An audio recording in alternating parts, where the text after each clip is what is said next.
Maulang gabi sa inyo mga kakambing.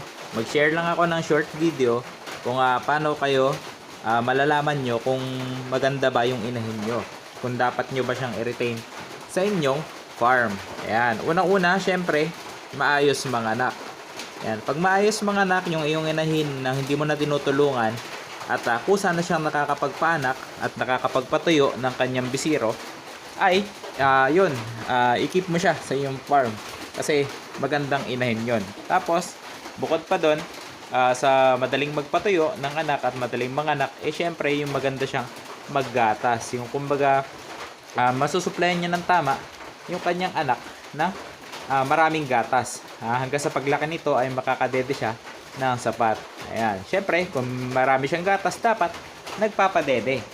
At bukod sa nagpapadede ay pinapainitan din niya ang kanyang anak sa pamamagitan ng pagtulog sa gabi nang sila ay magkatabi.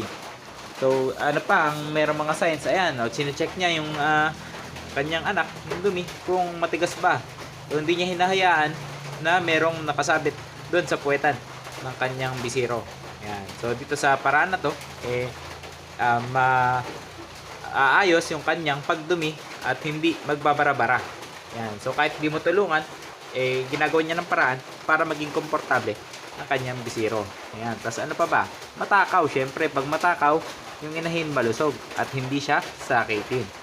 At isa pa, syempre, dapat siya ay mataba. Ayan. So maraming signs tayong hinahanap sa mga inahin para masabi natin na sila ay maganda na i-retain sa farm upang magpalahi pa. Ayan. Syempre, isa pa sa palatandaan na magandang inahin ay yung pinoproduce niyang bisiro ay matataba. Ayan.